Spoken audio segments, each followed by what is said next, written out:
Hi, welcome to Danny After Dark. If you're new here, make sure to like and subscribe so you don't miss a notification or a new episode. Tonight, we'll be featuring the case of Robert John Bardot in the murder of actress Rebecca Schaeffer. Rebecca Lucille Schaeffer, she was born November 6, 1967. She was an American actress and model. She found it easier to get work as an actress because she was considered too short to be a supermodel. She appeared in many TV roles and in film. Some of the more common roles that you might know her from would be My Sister Sam, Guiding Light, One Life to Live, Out of Time, and Scenes from the Class Struggle in Beverly Hills. Now, Robert John Bardo. He was born January 2nd, 1970. He grew up in Tucson, Arizona. He came from a decent-sized family. He was the youngest of 7 children. In school, academically, he was a good student. However, behaviorally, his teachers had quite a few things to say. Quite a few scary things to say, actually. One of his teachers said that, quote, Robert was a time bomb on the verge of exploding, end quote. He wrote his teachers threatening letters all the time. He was even hospitalized on 2 occasions for, quote, severe emotional damages, end quote. Robert, he was a huge fan of Rebecca Schaeffer. He had a shrine of her in his bedroom. However, he crossed the line because he had been stalking her for years. He wrote her several letters. Well, once she actually wrote him back. This was all that was needed for the next step. In 1987, he traveled to Los Angeles. He hoped to meet Rebecca because she was filming on the set of My Sister Sam, but Warner Brothers security turned him away. So Robert, 1 month later, returned to the same set. This time, he was armed with a knife. Security didn't know that. But either way, they turned him away and prevented him from gaining access. Robert then watched a scene from 1989's Scenes from the Class Struggle in Beverly Hills. In this, Rebecca had a role where she appeared in bed with another actor. Robert saw this and became enraged with jealousy. He decided that Rebecca should, quote, be punished for becoming another Hollywood whore, end quote. What? Robert then paid a detective $250 to find Rebecca Schaeffer's home address. Back then, this was really easy to do. Someone just had to contact the California Department of Motor Vehicles, the DMV, for as little as $1. Yes, $1. A person could go into any of the California DMV offices, fill out which was called a Form 70, stating who they are, what person they want the information on, the reason they want the information, and how they intend to use the information. Even if the person filling out the form is lying, they are still given the information that they are requesting on the spot. Robert, he had his brother also help him get a handgun. Now, July 18th, 1989. Robert, now having Rebecca Schaeffer's home address, showed up and rang the doorbell. The intercom where she lived wasn't working, so she had to come downstairs to the apartment building front door. She saw Robert and basically ignored him and walked away. Well, he waited about an hour, went back, and rang the doorbell again. Rebecca came down. Again, the intercom was not working. She went to the front door, turned the handle, and opened it. She saw again it was Robert. Well, at that point, a neighbor heard 2 gunshots and 2 blood-curdling screams. The neighbor rushed to the sound of where the screams were coming from, and it was the building's front foyer. There, he found Rebecca Schaeffer on the floor, her body twitching, covered in blood.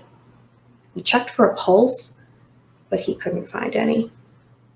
Paramedics were called. In the meantime, witnesses saw a young man in a yellow shirt jogging up the Hollywood block. He turned into an alley and disappeared. Finally, when paramedics came, they rushed Rebecca to Cedars-Sinai Medical Center. However, she was pronounced dead 30 minutes after arrival. Rebecca Schaeffer was just 21 years old. The next day, back in Tucson, Arizona, several motorists called 911. They reported a man running around traffic on Interstate 10. It looked like he was purposely trying to get hit. Well, police responded, and it was Robert Bardo. He immediately confessed to the murder of Rebecca Schaeffer. Well, Arizona police contacted the LA police about this claim. Witnesses confirmed his identity. He was the man running from the scene of the murder of actress Rebecca Schaeffer. So Robert was then extradited to California. Robert's defense attorneys pleaded he had an unstable medical condition due to childhood abuse. Well, he was tried and convicted in a non-jury courtroom by prosecutor Marcia Clark. Where do we know that name, Marcia Clark, from? Well, she would later become famous for her unsuccessful attempt to prosecute O.J. Simpson. Now, Robert was sentenced to life without the possibility of parole on December 20th, 1991. In court, his eyes were reported to look evil. Yes, evil. When he told the judge, quote, "The idea I killed for fame is totally ridiculous. I do realize the magnitude of what I've done. I don't think it needs to be compounded by a bunch of lies because she's an actress." End quote. Unbelievable. On January 27th, 2007, Robert was stabbed 11 times on his way to breakfast in prison. What was found was 2 inmate-made weapons. He was treated at the University of California Davis Medical Center and returned back to prison. Robert gave several interviews and commented about his role in Rebecca's murder. He said, quote, "I was a fan of hers, and I may have carried it too far. But a lot of things have appeared in the press to make me out to be a monster." End quote. Are you kidding me? Oh, it gets better. Quote, "If I had one wish to where it could ever come true, it would be for Rebecca Schaeffer to be alive today." End quote. Quote, "She came into my life in the right moment. She was brilliant, pretty, outrageous. Her innocence impressed me." End quote. Another quote, "She turned into a goddess for me, an idol. Since then, I turned an atheist. I only adored her." End quote. This guy's really something. In remembering Rebecca Schaeffer, several who knew her made these comments in remembering her. Quote, "I took one look at her and fell in love with her." End quote. Another quote, "She had a fresh, charismatic way about her, and was very gorgeous, with big brown eyes, dimples, and a beautiful smile." End quote. Another person commented, quote, "She was extremely curious and spirited." End quote. Another person commented, quote, "She was the intellect that sat you down and told you about a city that she knew all about.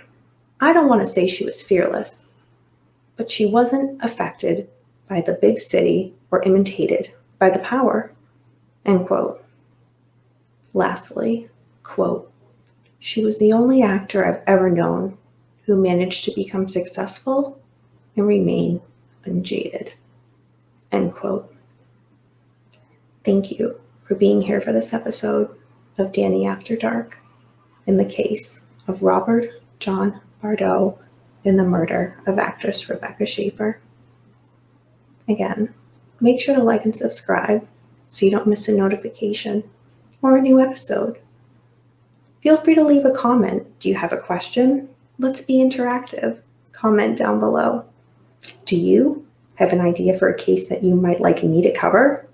Leave it in a comment down below, and you may see your case suggestion in an upcoming episode. Until next time, remember, we don't live in darkness. Darkness lives in us.